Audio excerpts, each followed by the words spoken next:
This week on Coffin Fodder, the bad times continue as we sit down with Michael Haneke's experimental suspense horror film, Funny Games. I am the devil, and I am here to do the devil's work.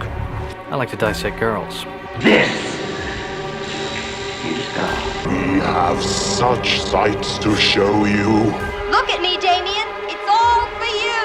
When there's no more room in hell, the dead will walk here. I see dead red. Even in hell. Oh, yes. Oh, no tears, please. They're here. Here's Johnny. Hello and welcome to episode 36 of Coffin Fodder. I am your host, Mike Warby, and I am joined by the guy who's always looking to cause a little trouble in the suburbs, Mr. Colin Mickleborough. In the suburbs, that's what it is. Yeah. And a man you never want to give your golf club to, Mr. Brave Silger. I'm shooting for birdie today. And this week we're talking Michael Haneke's experimental, satirical, suspense horror film. It's a lot of subgenres kind of crammed together. It's a weird one. It is a very weird movie. Yeah. The genesis of this movie is very strange. Again, do you guys know the genesis of this one? No, I'd love to hear it. Michael Haneke essentially made this as a response to violence in film. Yeah, that much I knew. And it seems to be specifically pointed at horror films, slasher films in particular, right? Yeah. Okay, yeah. Because when you sit down to watch a slasher movie, the whole point is you're about to just watch a bunch of horrible shit. Yeah, you're someone who's sitting down to watch people suffer and get tormented and And that's what this movie is, but they smartly, to make his point, they smartly kind of leave all the salacious bits off screen. which I think is so cool. It's a neat idea. It is. It's a really neat movie. I think it has its good points and its bad points. Me too. Yeah. Maybe I'll open my statements by saying, I watched this when I was quite a bit younger, as many of my picks seem to be right now. I don't know if I loved it as much as an adult as I did when I was younger. It's got this it's very edgy, and it feels like it's just trying to be edgy. And so I don't know. Some of that maybe was lost on me on a second watch. There was an older guy. I don't know.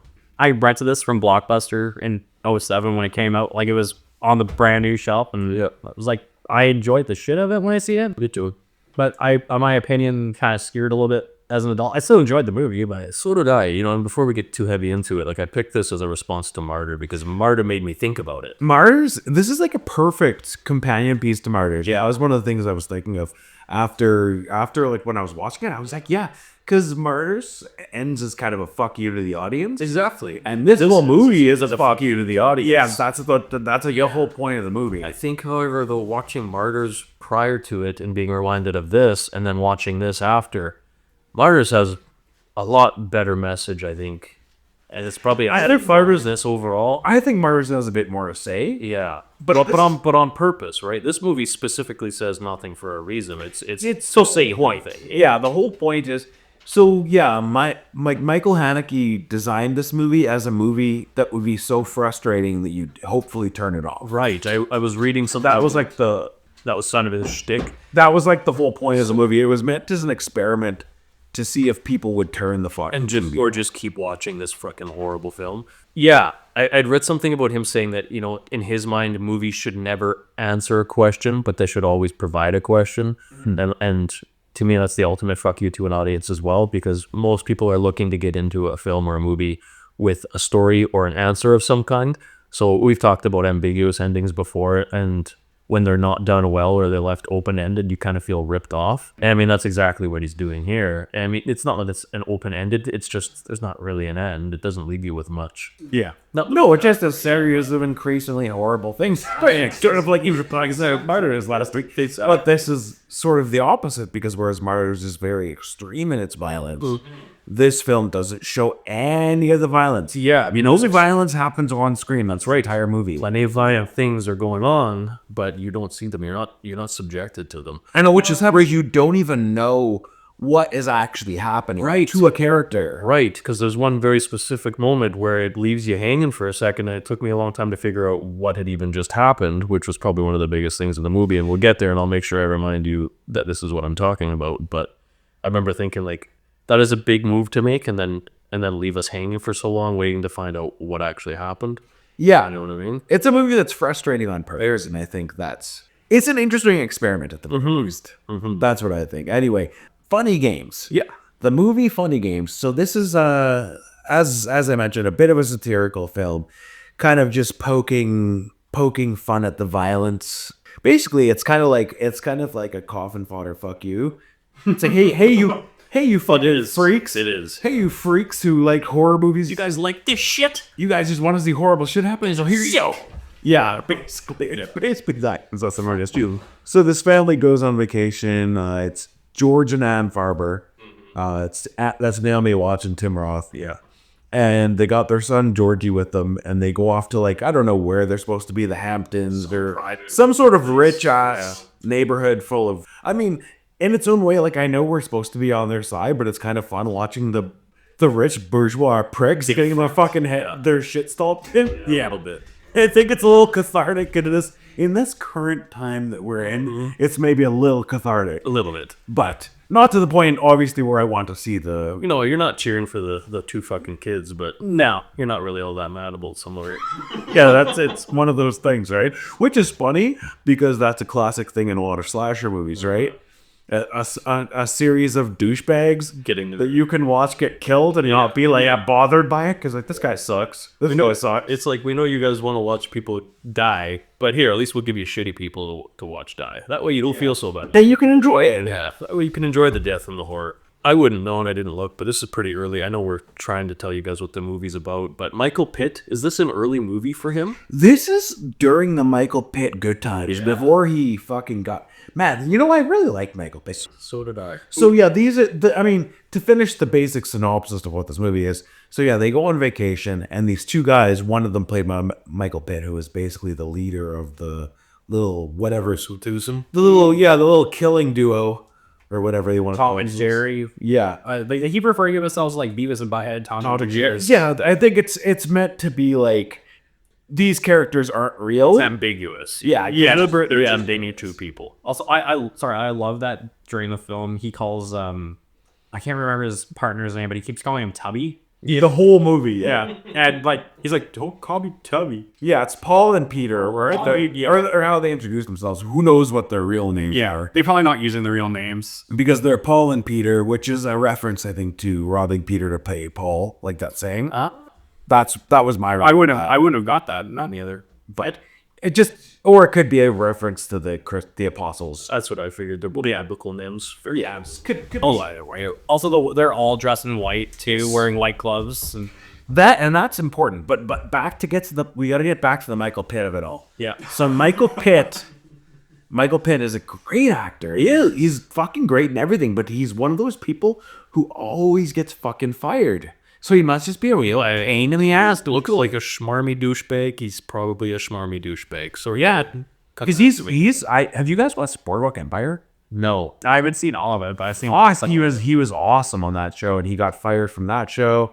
He was on Hannibal. He got fired from Hannibal. See him. He fucking killed it in Hannibal. Yeah, and they replaced him for season 3. Yeah. Because they were like, fuck it, he already cut his face off. It's not that hard to replace him. He doesn't even have to look the same. But yeah, so that's the setup for the movie. Brady Corbett is playing the other killer. You have other little characters that come and go. So that'll be fully. But mainly, those are mainly the 5 characters we're dealing with. Yeah. In this movie. Yeah. So yeah, it's a normal vacation, a sort of idyllic vacation. So when they're driving through the neighborhood, they see one of their rich hoity-toity friends, from like whatever this elite community is or whatever, and Michael Pitt and Brady Corbett's Peter and Paul are with them, and it appears that they are guests, but the character they're speaking with, who is Fred is the neighbor, Uncle Fred. Fred, Georgie refers to him. Yeah, Fred is acting kind of weirdly. You notice it. Yeah. They say, what's up with him? Kind of, he's acting off or whatever. Yeah. And then they're like, oh, well, whatever, we'll see him later. Yeah. And then they go to their place, and now Fred has supposedly sent Paul and Peter over to break Eggs. Yeah. Just give us the eggs. Also, it's funny It's so frustrating. Like, it's so deliberately frustrating. Hey, no, just give us the eggs. Just give them the fucking eggs. It's so deliberately frustrating. I wonder if they gave them the eggs if they would have just left. I don't know. They didn't give it. But I think that's part of the point of the movie is it's not supposed to make sense. It's not. So like I found myself wondering that every time I watched it. I'm like, I wonder if they just given them the eggs. And I'm like, no, they would have just found something. No, something else. Yeah, They would have just found something else or went and killed somebody else. yeah, bounced down. The way I thought of it was like the first Strangers movie did, where it's like, oh, we knocked and you opened. As we're like, oh, if we gave you the eggs, are you gonna just fuck off to the next rich people and? But I think deliberately what this movie is doing is not giving you an answer. Yeah. And Michael Pitt's character turning to the camera and asking the audience's opinion is a direct reflection of that. That's exactly what it is. Like when he says, "What?" I think there's a point where he turns to the audience and says, "What reason would it be? Is there a reason that's good enough for you?" Yeah, exactly. He's basically, why do you? Why does it?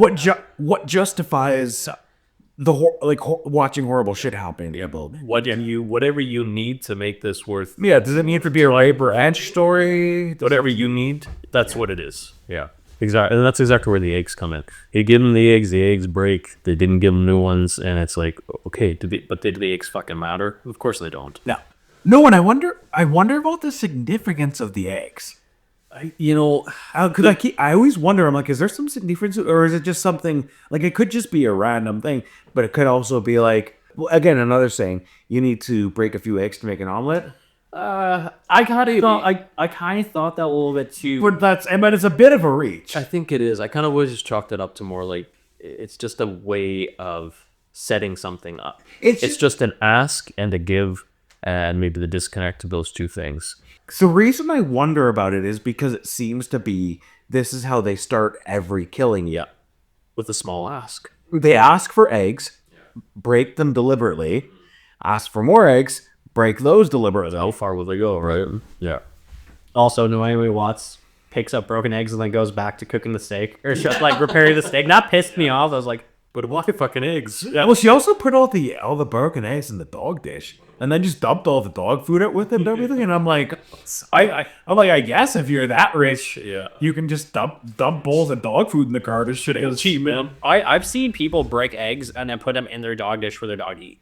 But she just threw what she was doing. You know, she took the rags too and threw them in the bowl and then checked. It was like, there was also dog food in there. Like, yeah, I mean, I'm like, that's what I'm saying. I'm like, you must be. It's really, these are fabulously wealthy people. I reflect on it quickly, and it's so much like it's just a plot device that didn't matter, and that's exactly what it is, right? Yeah, I don't know if it is meant to have any symbolic meaning or if it's just here's a random thing like a cup of sugar or whatever, glass of milk. There's a lot of old timey classic, like old school mentality to this movie. Like for instance, how Peter and Paul wear the white gloves, like they're like cartoon characters. Yeah. Like little things like that, and the way they speak to one another and stuff. There's a lot of sort of like a showmanship. Exactly that. The way the dialogue's done and the talking between characters is, but only them. Like not the family. Oh, the family talks like normal people. Yeah. But they have like a repertoire dialect. Yeah, like it's like their own specific. They build a language of their own. That's what I was gonna say. It's a very specific way of speaking. Yeah, and they use a lot of. And they draw like the exact same too. Yeah, they also use a lot of cartoon and like movie references while they're talking. Yeah, it's interesting because the movie is so deliberately frustrating. Like for instance, when he first sits down with them and is explaining why Peter is the way he is, he starts kind of like giving them the story about that he was molested by his mother and this and that, and then he's like, of course, none of that's true. Yeah, it's just. It's like, again, it's this movie telling you to go fuck yourself. It's like, what's a good enough reason for you? That's exactly it. It's like Leatherface. What's a good enough reason to make a guy like Leatherface? Right. Exactly. Yeah. You need a reason, but for what? What justification will make this character more realistic or reasonable to you, or will provide some insight into his motives that will satisfy your need for an answer? Watching the film, why I assume is they were also rich kids that were just bored and they like torturing people. Yeah, they certainly seem that way. Even down to they can sail. at the end of the movie. Yeah. They seem very much like rich. They also golf, which is a very rich sport. Even a lot. Oh, they don't golf any balls. No, they don't golf these balls. They were supposed to, but They're extremely well spoken, right? They seem educated. So I've always kind of got that too. I don't know if that's on purpose or not, or who fucking knows. well, again, because it's deliberately very ambiguous. When Naomi Watts and Tim Roth are driving the car and they see Fred with Paul. Paul's the And Peter. Paul's the leader. I don't think you see Peter. You see Deuce. You? Both, I think.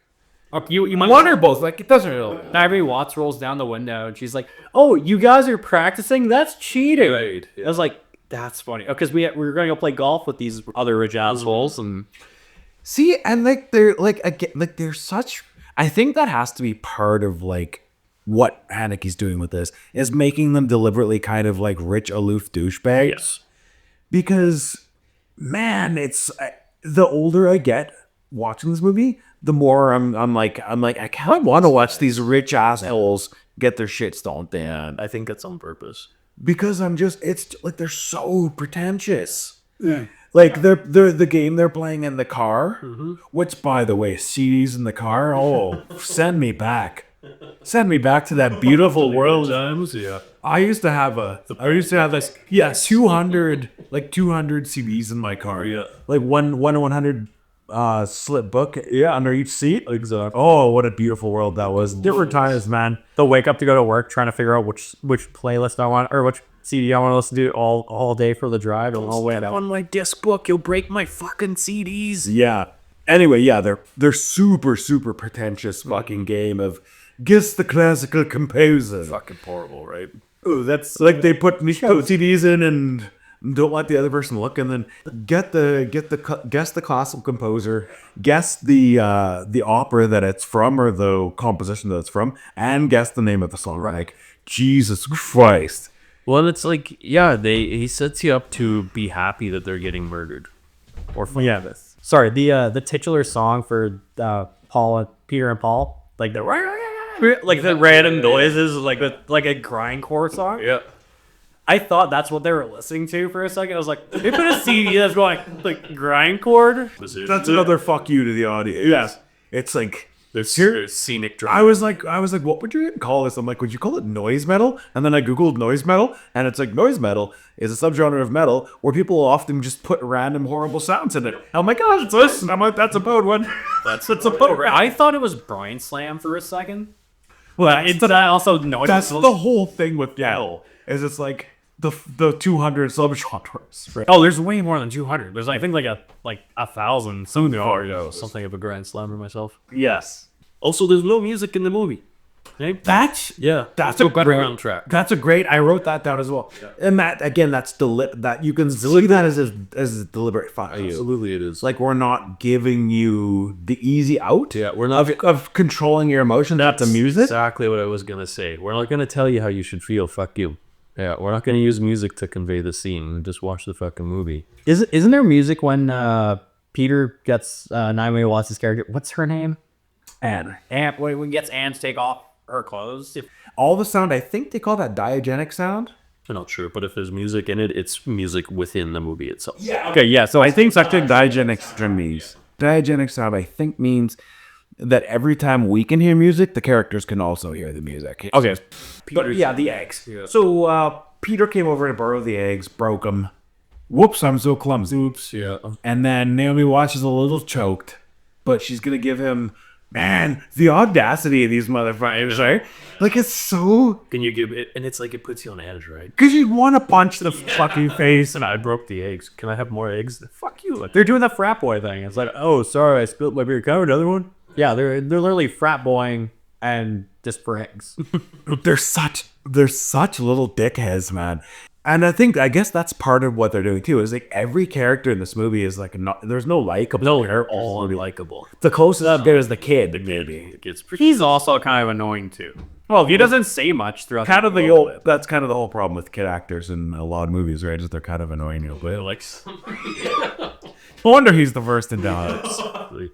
Yeah, these little douchebags. Fucking yeah, but he busts the eggs and then he's like, "How many eggs do you need?" Yeah. He's like. she's like, well, we're having guests tomorrow. And he's like, but 4 eggs should be enough for your guests, right? So you can still give me 4 more. Yeah. And then, whoops, the dog broke. And I'm like, oh, come on. The dog didn't break him. Because I'm like, deliberately happens off screen. There's no way the dog did. And he just walked over there around the corner and dropped him again. Because he's a fucking dick. He's a dumbass. And then he's trying to get the fucking other 4 eggs. I know. And Paul's there and he's like, just give him the eggs. Yeah. Like they're being unreasonable. Right. Why aren't you giving me all of your eggs? Why can't I just have everything you have? If this was 2025, no one would have eggs. Eggs are expensive. Yeah, that's true. Anne also says something along the lines of like, our guests, we don't eat eggs for breakfast, but we're having guests over that will eat eggs. And it's like, because there's 3 of them, if they're having more guests over, yeah, we're going to have breakfast. Like, they're not going to go hungry. And then he keep like, do you want the carton for the eggs? No, I should be fine. Yeah. Like, but just give the guy the fucking carton. Again, it's deliberate fucking, this is so annoying and it's meant to annoy us. You could tell, like, you can tell once you know what this movie is. I mean, I think a lot of people would figure it out as they're watching anyway, because there's a certain scene. It's like, in case you didn't get it yet. Yeah, it's like, we don't like you. The rewind scene with the remote at the end.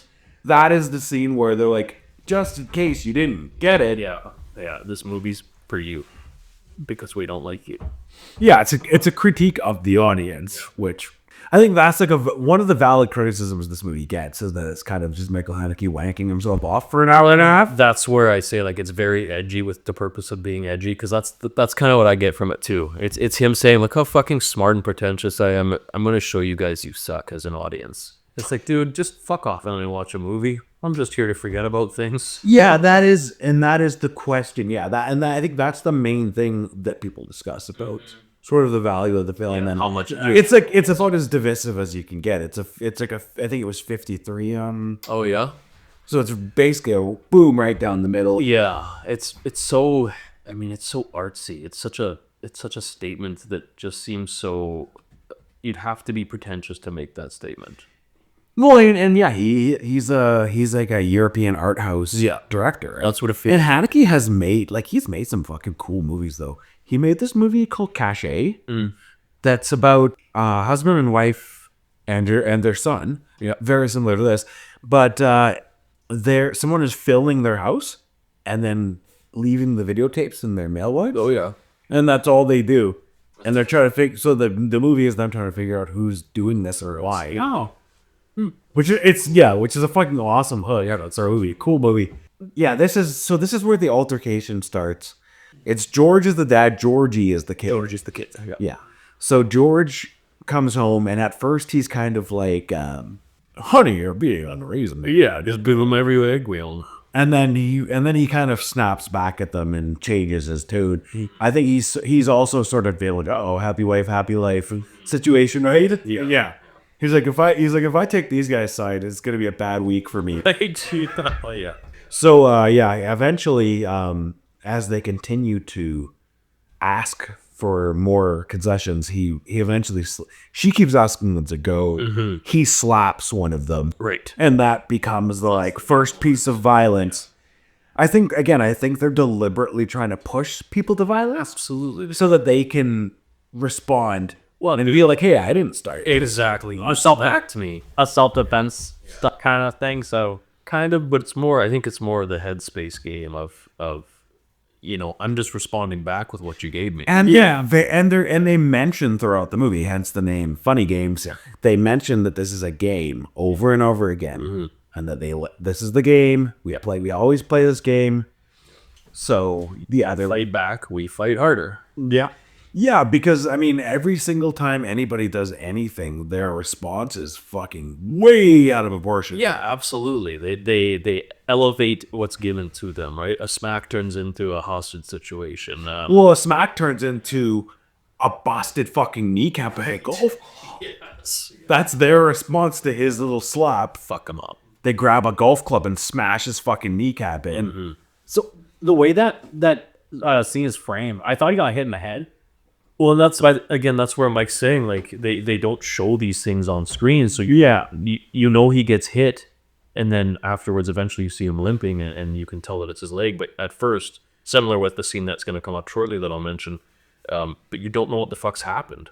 Yeah, that's the like it's a frustrating movie on purpose. And especially like because at the beginning, this is the moment you're waiting for. You know you're here to watch a violent horror movie of some kind, and so you're waiting for that first thing to drop. And the first big moment of violence after the slap is they don't show you the damage. Yeah, they don't show you Any any broken leg or anything. Yeah, that continues throughout the entire movie. It also goes to like that's where I think it's a critique of slasher movies in particular, because the other salacious bits are also cut out. They make her strip, Yeah, but they don't show anything. They don't show you anything. Yeah. Which is a key point, because Naomi Watts has been naked in other movies before. Right. I've seen Naomi Watts naked in at least 2 other movies before this, so I know she doesn't. She had have.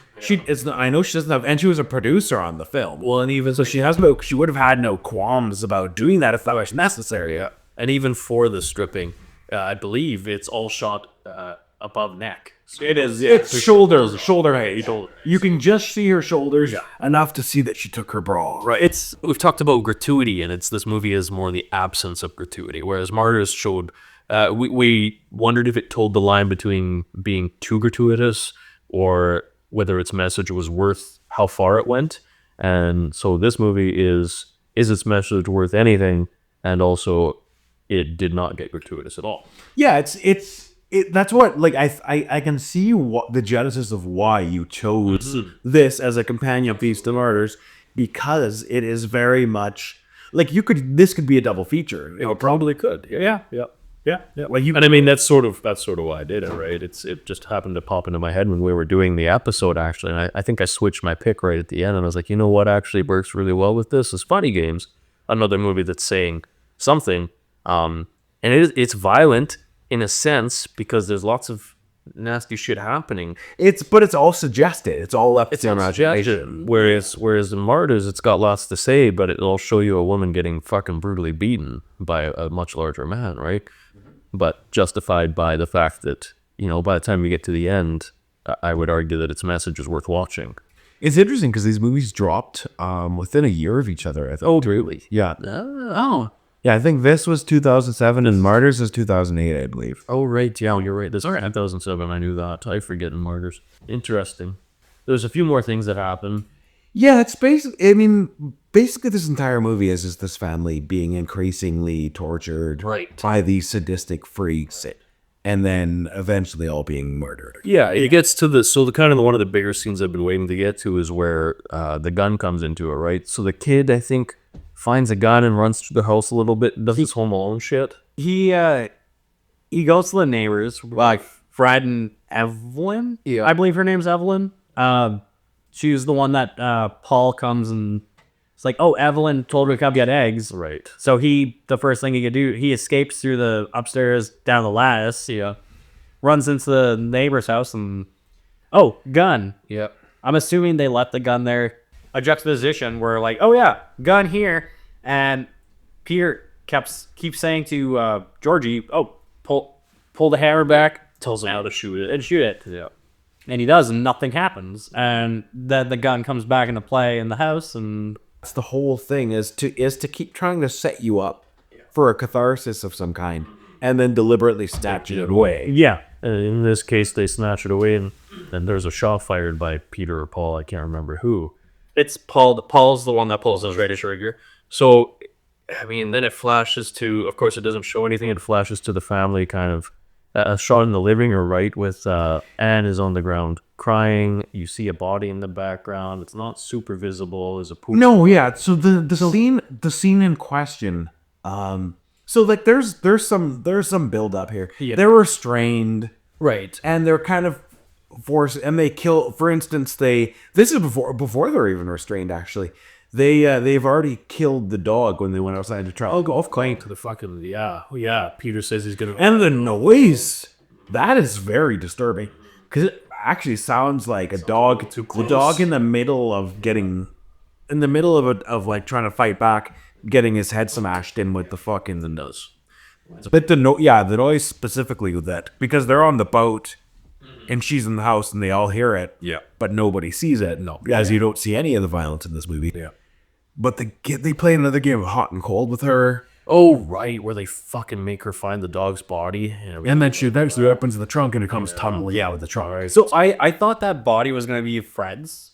Because they were at Fred's previously before that. And you don't really know their murderous intent yet. But, like, I assume that they killed Fred because how they're acting and stuff, but it's the dog. I think it's very purposely focused on just what they're doing right now. They don't worry about what they did at the last house. They only show you enough to know they go to another house. The kid sees the bodies though, because that he sees when he's there where he gets the guy. Oh, okay. He sees one dead body in the bathroom, and again, it's only like it's a shot from far away from like his perspective. Yeah. Of like you can see part of a dead body and blood on the floor. Right. So yeah, I think that's part of it though. I think the fact that they're using they were using so and so's gun, Fred's gun, Yeah. and now they're using their golf club. Yeah. That's like part of the game for sure. Be them using their own shit to fuck with them. Yeah, which is, again, it's back to their method of sort of a call and response to violence. The more that they get, the more they get back. So it's very much like they're using their own weapons against them. Yeah. In that case, yeah, violence being their weapon, right? Peter does say to George Sr. That, like, oh, does this weapon look familiar to you? Mm-hmm. That you've hunted with this before, haven't you? Right, yeah. And it's the way he, like, George looks at Peter is like, yeah, I know that gun. I mean, shot animals with that gun. Like, how menacing that was, just that line and him looking back. It's like, Tim Roth is a fucking amazing actor. Good. But they also picked like Michael Pitt and Brady Corbett as these smarmy little pricks. Mm-hmm. Oh, they're so perfect. Oh, yeah. Oh, Especially Michael Pitt, man. That kid's got a face that just looks like little shit. That's what exactly. yeah. Well, he's even a dick to his buddy. Yeah, throughout the whole movie, as Ray mentioned, calling him Tubby the whole fucking movie. And Brady Corbett's not fat. No. He's like maybe like 8 pounds overweight or something. Maybe. Possibly. Even if that. Like they're like the Sized. he's a lot more heavier set now. Brady Corbett is. But back then, yeah, he was like he just looks like a regular. Yeah. And for some reason, it reminded me of Jay always calling Silent Bob fatty all the time, and you fat fucking a trench coat and shit. I'm like, he's not that fat. Yeah, it's like he's a little chubby, but he's not like. You ever like the asshole of a fat man in an overcoat? Yeah. You want it? Anyway, yeah, they're smarmy little pricks. Yeah, and eventually it leads to yes, the kid escapes. Anne and George are tied up. Mm-hmm. The kid comes back, doing the sort of Home Alone thing, as you said. Yeah.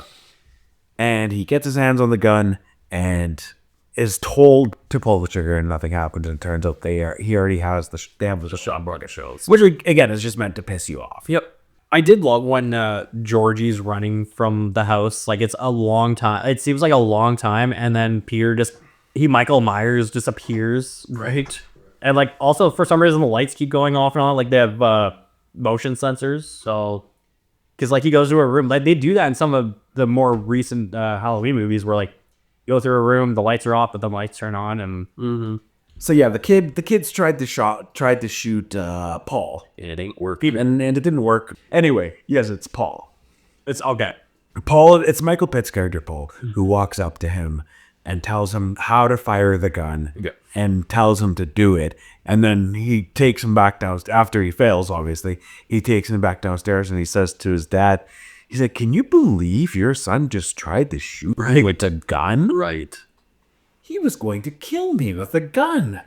Again, this whole idea that it's Preposterous, right? no, and that they're just responding. Oh, yeah. To the violence of this family, this whole sort of farce, where they're justifying their action. Right. Well, and then that action turns into them firing the gun, too. Yeah, so probably the biggest, rankest thing that happens in this movie, I mean, I guess they all happen off screen, but this one in particular is shocking. Yeah. Because the camera follows Paul as he goes to the kitchen to get a snack or something.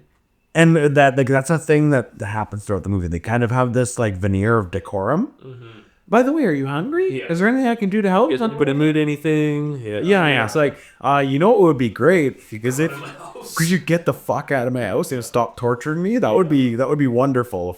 In the meantime, PB&J sandwich would be pretty tight. Yes. So yeah, the camera follows Paul as he goes to the kitchen, while Peter is meant to watch the family and start the counting game. Yes. Which the counting game, there's some confusion on the counting game fusion. Yeah. Including on my part, I don't get it. Well, he starts counting, and then Paul goes to the kitchen. Yeah. And when he gets back, he's giving him shit, saying, when you get to the end of the count, you're not supposed to kill the person who the number's on. Yeah. You kill the other person. Odd one out. Yeah. Yeah. But he's like, he explains, he's like, no, when I started counting, he tried to run. The suggestion is that he's counting back and forth between the people, and the kid just kind of lost his shit and ran. Yeah. And then So Peter panicked and shot him. Yeah. Which is off screen, obviously. Yeah, all we see is a blast of blood on the wall. When Paul gets back into the room, there's a blast of blood on the wall, and there's the body of the kid is laying there. And something else has happened. You can hear like a struggle. Mm-hmm. I think George attacks. Has gone after Peter, I believe. Yeah, he's going after him in some way, because we don't see his character for a bit. No. But he wakes up off the ground. Yeah. After the death of the shit. I liked how, not to use the word ambiguous so much, but I like how you don't really know what's happened as you come back to that scene as the viewer. You know, you see the body, you see the blood, you see Anne, you don't see George, and you don't see either of the other two. You're just kind of left wondering, oh, okay, because it hangs for a minute. Yeah, and then it cuts to, then you see George on the couch. That's right. Across the room from her in a bed. Yeah. And it's like, oh, okay, so it was the kid. It was the kid.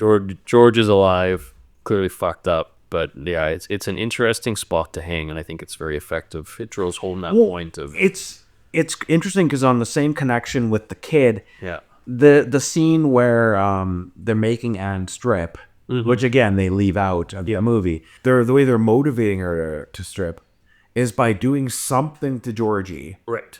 They put the bag over his head. He's like, right. We don't want to be inappropriate. Yeah. Cat in the bag is a family game. Yeah, right. Even that's he shouldn't see you naked. Yeah, so they put him in a fucking pillowcase and hold it against his skin. Right. Only that on his head. Well, yeah, that's what I mean. You don't know what they're doing to torture him. Yeah. That makes him keep screaming like that, which eventually motivates her to strip in front of everybody. Yeah, we'll see, but this is specifically another one of the fuck yous that they deliberately do as they go off screen, and they're like, see you later. Yeah. We're leaving. That's how. Bye. And it's like, it's so absurdly comical. Yeah. That it's like, they're then gone. If you don't know that this movie is telling you to go fuck yourself, you like, there's like, if you didn't get it the first time, when you rewatch it, you'll definitely see Al leave first. Yeah. Again, you don't see them leave. It's just, it's holding on Anne in the living room. Yeah. And they're like, okay, we're gonna go now. Can see you later. Right, and that lets them hobble away for so long before they come back. Yeah. It drags that scene of her trying to pick him up, him having a breakdown, telling her to just go. And it drags that for so long before they obviously... And the phone the phone not work because Peter, that was, who pushed it into the sink while he was there to get the eggs. He's pushed it into the sink full of water. I'm off thumbs or clumsy or something. Oops. Right. Yeah. Also, like if somebody, this is the audacity of these characters. If someone came into my house and fucking destroyed my cell phone in like the first 5 minutes they were there, I'd be like, get the fuck out of here. Don't ever come back, you fucking piece of shit. Shit's expensive. Peter shoots Georgie. He's flipping through channels, tearing up the volume up louder. So I'm kind of figuring that's why, because he knew he was gonna shoot someone, so like turn the volume up. So, NASCAR, yeah. So like they were trying to like mask the sound, but also the way they show the houses going by. There's probably not neighbors right next door. It's like They're spaced out. yeah. Like no one's gonna hear that. Also, it seems like that's more of like a vacation area where like people have like property on the go. It seems like it's like the Hamptons or something. I don't know, like, what area it's meant to be, or Cape Cod, or Somewhere fancy. it's meant to be a fancy ass place for rich pricks. They leave, which they actually do seem to have left, because the characters come back, but they come back in a very specific way later. Yeah.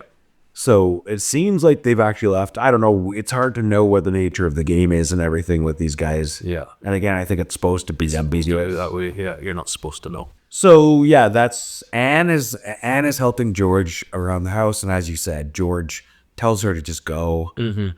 He'll sit here and dick around trying to get the phone working. Yeah. You go try and find help. Yeah, that's all right. Or run. Yeah, he tells her to run Yeah. and go to the woods and get over the gate or whatever.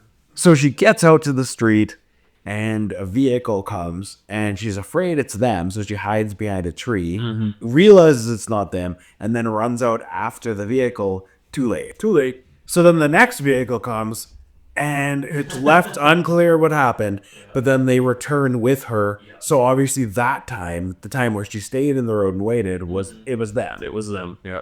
If only she'd have gone the first time. Yeah, and again, it's over. Like the probably, I probably don't need to keep saying it. No, but it's funny how many instances there are like that. Like, There's like 12 in the movie. yeah, and you might not, like, I don't remember watching it for the first time. It was so long. I didn't catch all of them. No, of course. Certainly not the first time. Like, I knew that this was meant to be like a sort of experimental satire horror movie or whatever. Yeah. But you don't know what it is. Right. From the trailer, you can't tell necessarily No. what this movie is. You know, there's a lot of fourth wall breaks. I think eventually you catch on that the movie's talking to you. Yeah, I think if for some reason you didn't pick up on it, Yeah. it's the scene with the remote at the end. 100%. That's the one that's like, just in case. Yeah. That's Michael Haneke being like, just in case you don't get what I'm doing. And You thought one of these guys died? Nah, just kidding. no, they have magic powers. Yeah, they're super. Yeah, then they come back in. What happens after that? I forgot. Before they come in, George, he's asking if Anne, is that you? And all you hear is a golf ball Right. cricking or clacking across the thing. It's He rolls the golf ball in front of the door, which is immediately lets you know that it's not Anne. Right. yes. One of the weirdest, like, funny moments in the movie is when he comes and picks up the ball after and throws them and misses. Yeah. He's like, that wasn't supposed to happen. Right. Yeah. But yeah, now we're in the climax of the film, basically, which is them playing them against each other, trying to get her to decide by playing the game. Yeah. Who's going to die in which way. Yeah, exactly. Doing a knife or a gun. They don't ever suggest for even a moment that they're not going to kill them. No. They're basically playing them against each other. Who wants to get the relatively, as he even says, the relatively quick and painless death of the shotgun versus the slower death of the stabbing? And when she won't play the game, they just start doing something to him with a knife, which again we don't see. We just hear him screaming. And it's enough to convince her to play the game. Yeah. And then that's right about where she picks it up and he shoots them. Yeah, that's when he's explaining the rules of the game to her, like in detail. She just reaches over and picks up the gun and shoots Peter. Yeah, which can't happen. And that's where they Paul grabs the remote. He's like, where the fuck is the remote? Yeah, says something cocky to the audience, I think. I think that's what he's like, that wasn't supposed to happen. Right, that's what he says. And then he's looking for the remote, rewinds it back to before. Yeah, and it actually shows you the entire rewind. Yeah, it does. Which I always thought was cool because he tells her, what does he tell her? To save herself, she has to say something backwards. By rewinding, she does in fact say it backwards. That's interesting. The Lord, it's with the prayer. That's the only prayer they could think of. Yeah. He's like, that was too short, but it's the only prayer he knows. Right. So I guess we have to do it. Right. Yeah. The way in the beginning of the movie they say like when Peter and Paul get there, we're religious men. Thing along that line. Either way, there's definitely something to do with the Peter and Paul names. It's the apostles, I think. But then it moves forward from there with her picking up the gun and not being able to shoot. Yeah, so they replay the entire. They get back to the point where he was in the middle of explaining the rules, Right. And they have him Right. doing it, and then as she grabs the gun, he reaches and takes it away from her. Yeah. Because he knows it's gonna happen because he's got magic. He's got movie powers. He's got magic for He's got the ultimate plot armor. That's right.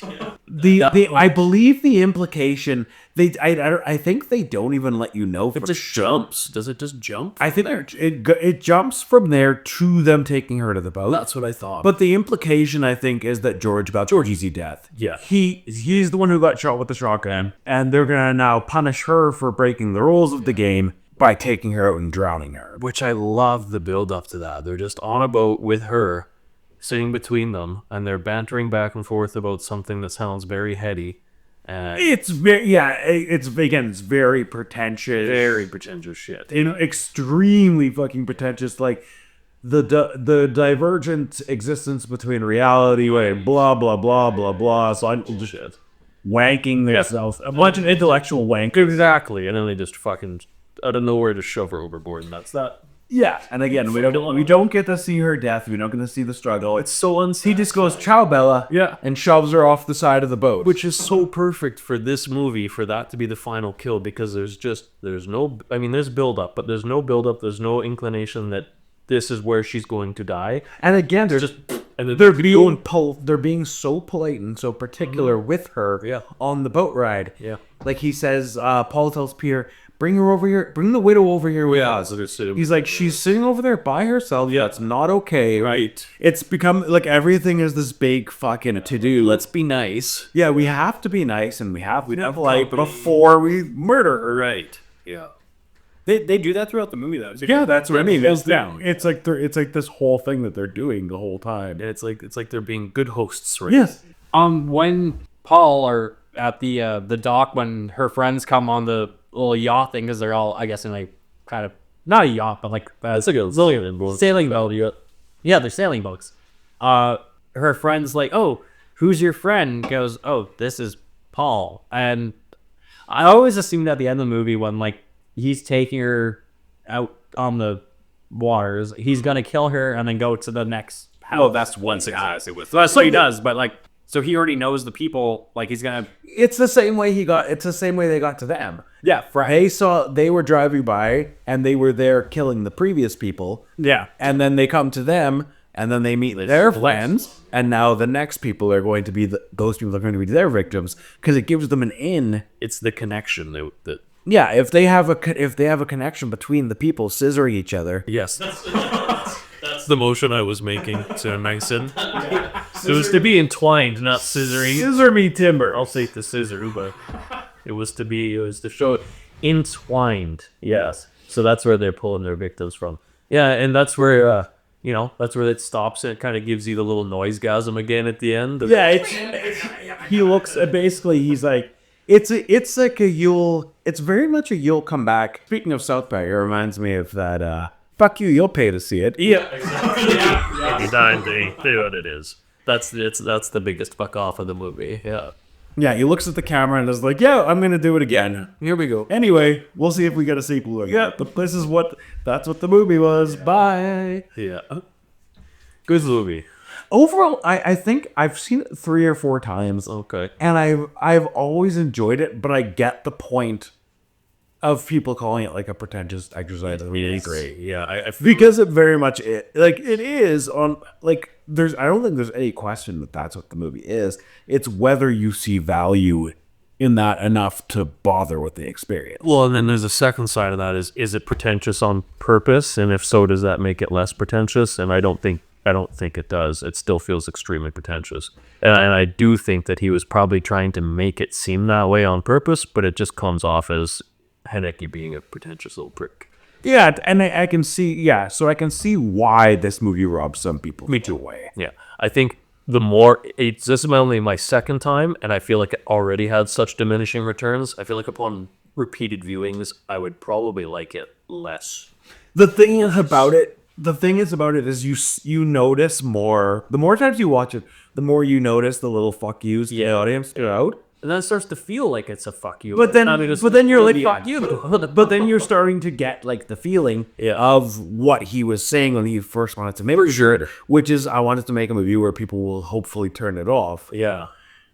But so that's the question of that brings me to like the Roger Ebert thing. Roger Ebert used to always say that a successful film is a film that achieves what it is trying to do. Which I guess it does. Which it does. It's actually really effective about it because it It's not way the whole time.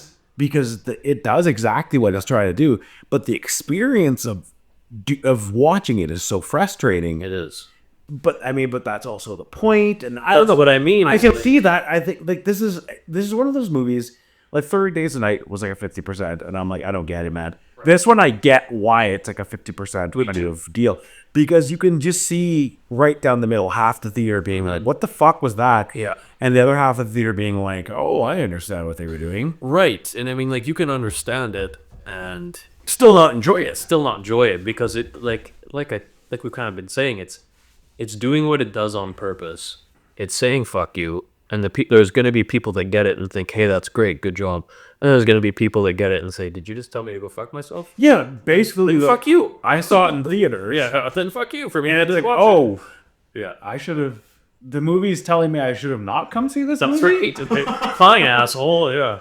That's kind of how I felt this watch through. I was actually like, by the time I finished, I was like, man, I kind of wish I didn't pick this one because I didn't enjoy it as much. Well, if you were gonna pick it, this was the time. It was the perfect time to do it. Yeah, it feels like a perfect companion piece to Marvel, for sure. But I guess that probably. Does anyone have any other final thoughts? I mean, that was like we basically summed it. Yeah, I think that's probably it. That's on my final thoughts. Right. Well, that wraps us up for our episode on funny games. It wasn't necessarily fun, and it wasn't a great game necessarily, but it's an interesting movie. I think at the very least, it's a movie that's interesting to talk about. For me, it's like a 2.5 or a 3-star. It's a right down the center. Honestly, me too. Yeah. I enjoyed watching it. I wouldn't say it's my favorite movie all the time, but I remember being like in 2007 when I seen it at Blockbuster was. I did as a kid. I wouldn't have like picked up on all the notes. Now I picked up a lot more of the notes that I was trying to nuance and even nuances or lack thereof. That wraps up our funny games, but we have to set up our next episode, which is going to be another unpleasant time. Unfortunately, there's a lot of that going around. But Merry Christmas. The good news is this one's going to have a little bit of levity at least. These last couple have been pretty deeply unpleasant films with not much in terms of humor. Right. But now we go to our next guest episode as we sit down to watch the very first thing you hear on every episode of the show, The Devil's Rejects. Yeah. I am the devil and I'm here to do the devil's work. That's right. That's the reject. Yes. So just quick one. So when a few folks are getting rejected from hell, we'll see you in 7 days. And until then, Keep your eyes open. And we are out.